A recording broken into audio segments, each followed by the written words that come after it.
Hello, everyone. Welcome to this edition of Ecoffee with Experts. I'm your host, Matt Fraser. And on today's episode, I have with me a very special guest, Wesley Mann. Wesley is the co-founder and CEO of Imperium Social, a full-service digital marketing and web development agency headquartered in Kingston, Ontario, Canada. He holds a Bachelor of Arts in Honors from Queen's University. He specialized in economics, and he played 4 seasons of football for the Queen's athletic program. Imperium Social is an award-winning Kingston-based web design company. They have clients across Canada and are firm believers that they can offer an incredible website design experience regardless of geographical location. Wesley's team is young, talented, responsive, and committed to helping their clients grow their business. Wesley, thanks so much for being on the show. Yeah, thank you very much for having me. It's going to be a lot of fun. Yeah. So, hey, tell me, how did you get started with your agency? Like, what were the conditions for, did you just wake up one morning and go, hey, I think I'm going to start a marketing agency? Or how did that come about? Yeah, it was interesting. So, I mean, towards the end of university, I was kind of thinking like, a lot of the other students in economics are going into the finance route. And that was something that I was interested in, but was kind of like tiptoeing, like, do I really want to do this? Do I want to study for my CFA? This seems like a lot of work. And I had ran a property maintenance business in university with my buddy Chris, who's the co-founder of Imperium as well. So he was very like dead set on being an entrepreneur, like right from the get-go. Like this is something that he doesn't know like what he wants to do, but he knows that he wants to work for himself. So he saw we were running this property maintenance business when I started studying for the CFA, and he saw that I was like absolutely miserable. And he goes listen, if you want to tag along with me on my journey here, like I have no idea what I'm going to do. But we have complementing skill sets that we had found out from the other business. If you want to work together with me, let's do it. And I just was like, honestly, let's 100%. I have no idea what we're going to do, but let's do it because it's better than studying for this. So that's kind of how it happened. Yeah. So in terms of the actual, what drew you to actually starting a web design marketing agency then? So interesting question. Like once again, because we actually started in like Instagram automation and that kind of stuff. We quickly found out that like neither of us really liked social media that much, to be quite frank. And we understand the value in it. Obviously, it's great for your business. It drives sales and all that kind of stuff. And it's something you need to do. But we realized that wasn't our bread and butter. And Chris had started designing websites kind of in his free time. And we saw some value in that. So we were like, you know what, let's just kind of make the switch. It was easier to sell. People understood the value in it a little bit more, in our opinion. So we were like, let's dive right in. Oh, right on. Hey, that's really interesting. And how did you guys meet? Like, how did that whole process come about?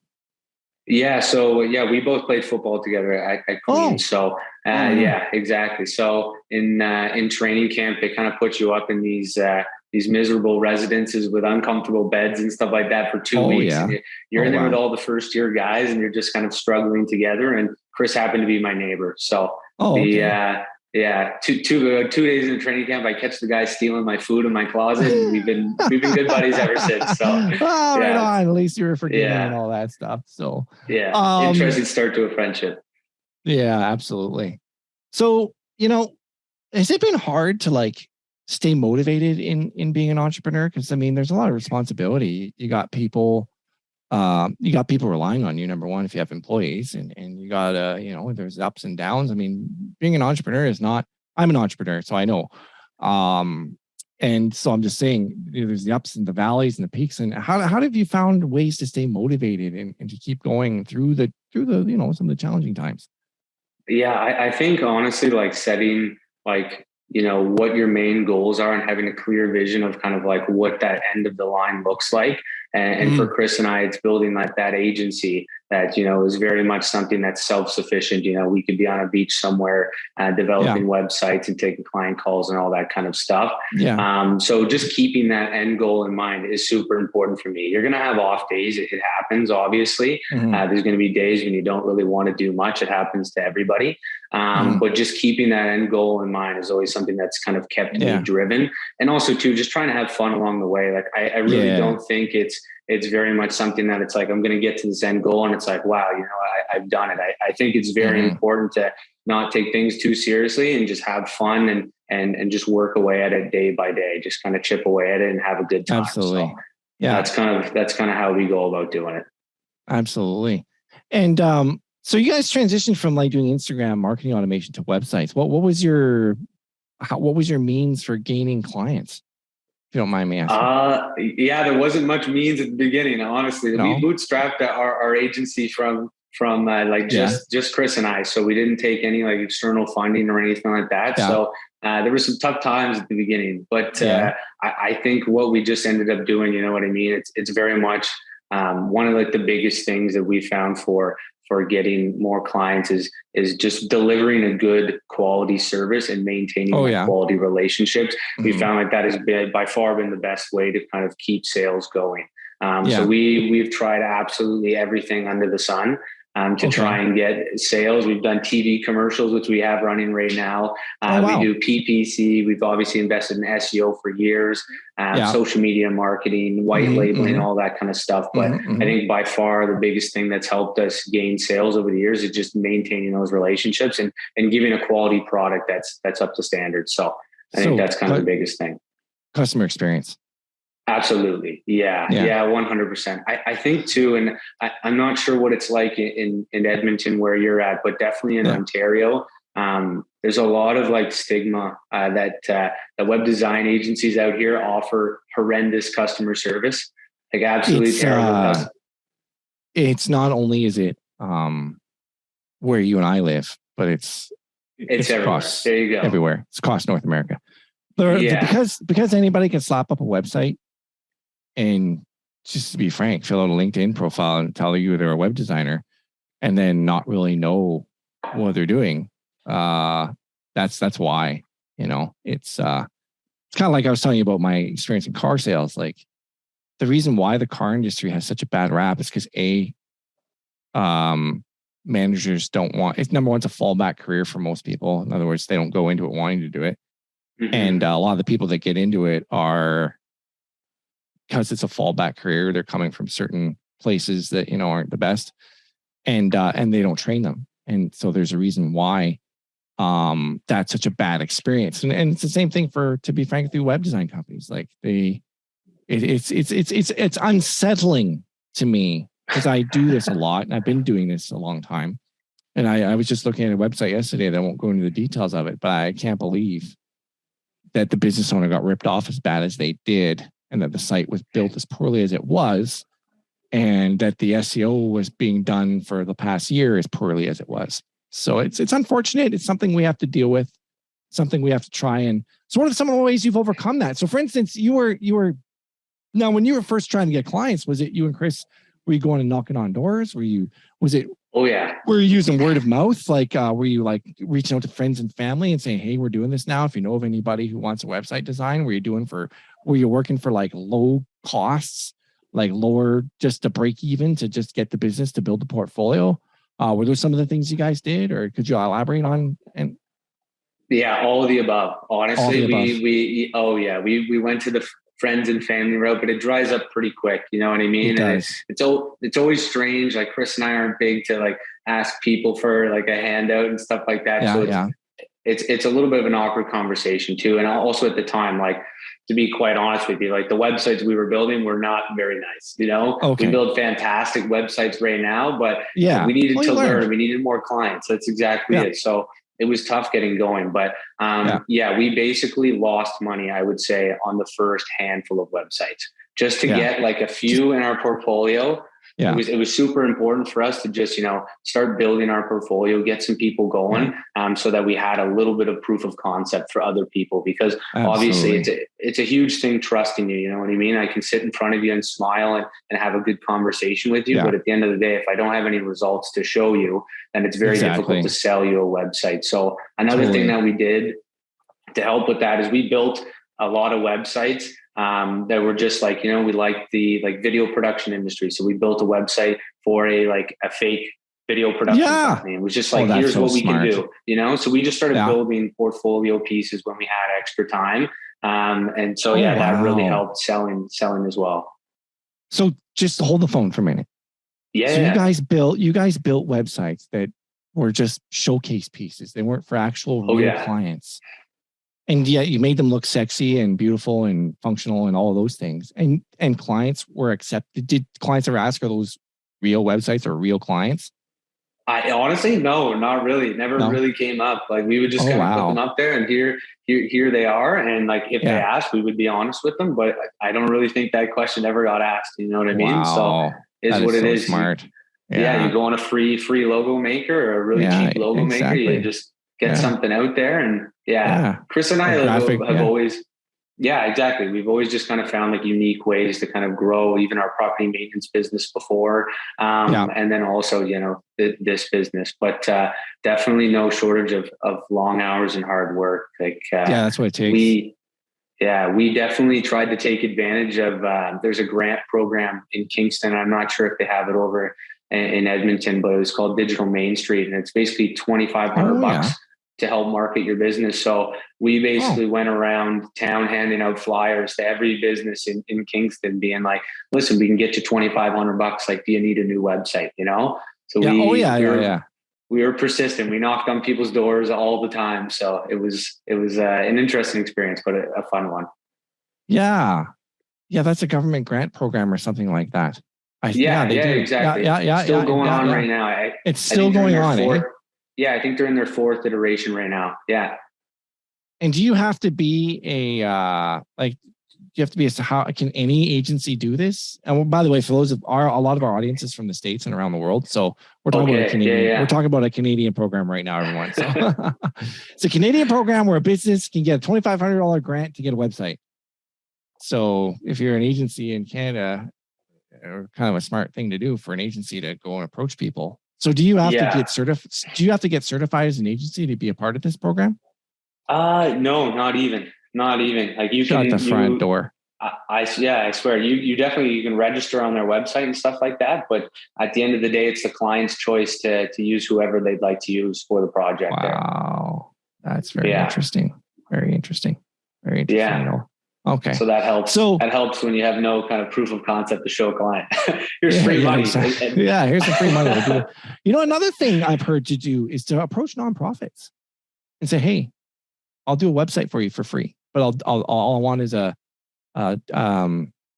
tax receipt in lieu of. You know what I mean? Yeah. So we've done that for logo design. Actually, never for website design. Yeah, that's not a bad idea. Mm-hmm. People are just starting up. Not that we want to create competition for you, but I'm just saying. Yeah.